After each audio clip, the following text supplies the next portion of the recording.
receiving good news. As far as the practice of circulating advices on the various media platform, social media platform, WhatsApp and Facebook and Twitter and all of that, you gotta be careful. You gotta be careful. If the hadith or the information is sound, circulate it, share it with others, because الدال على الخير كفاعله. You definitely receive a reward for every person who will act upon it.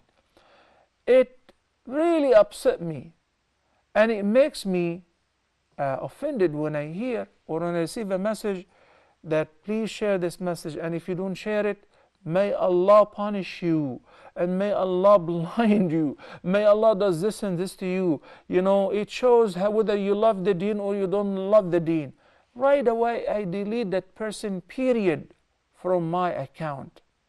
I don't want to deal with any person who is making the deen like a mean of torture, curse, and hellfire. If you don't share this message, you will go to hellfire.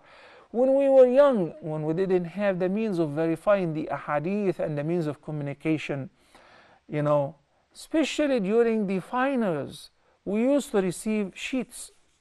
People would distribute them. They write them handwriting and they make copy papers and they distribute them. What is it? This is a message from Imam Ahmad. Who is Imam Ahmad? He is a guard of the grave of the Prophet ﷺ and his servant. And he said that the Prophet ﷺ have come to me last night, and he said 1, 2, 3, 4, and by the end there is no message. The message is that each one who receives this message in this paper must make 25 copies, must either hand copy them or make photocopies and distribute them to 25 people or the 30 people based on the desire of the person who's distributing this. And then he gives you examples of a merchant who neglected this message, and he was a millionaire and he lost all his wealth and his goods.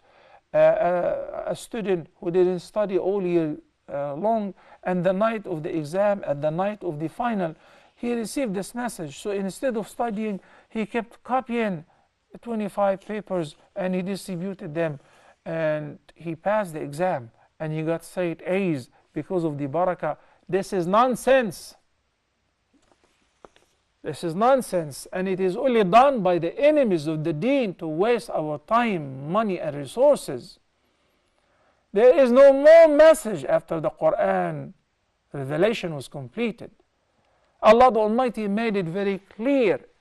If you still have understanding, second ayah, Surah Al-Ma'idah, chapter number 5, اليوم أكملت لكم دينكم وأتممت عليكم نعمتي وَرَضِيتُ لَكُمُ الْإِسْلَامَ دِينًا.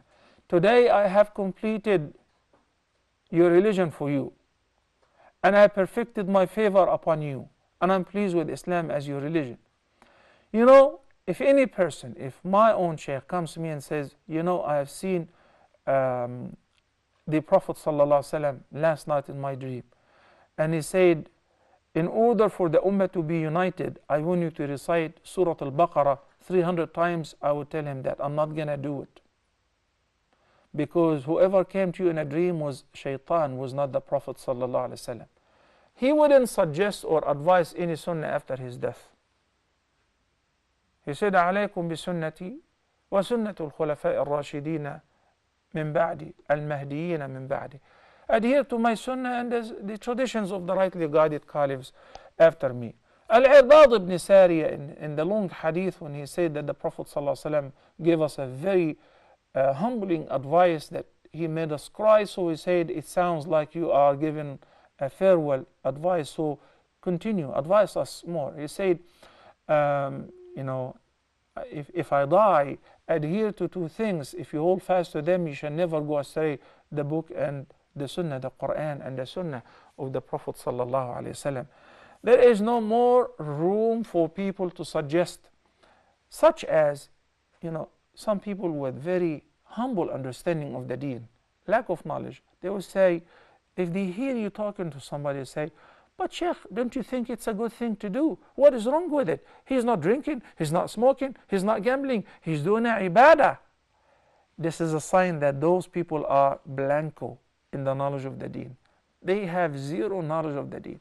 The basics that every Muslim must understand when it comes to the observation of any act of worship, that for your ibadah to be accepted, you must and you're required to fulfill two conditions.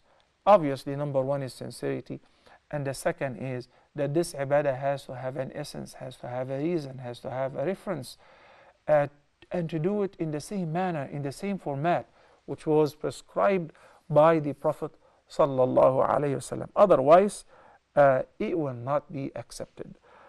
So may Allah the Almighty guide us what is best.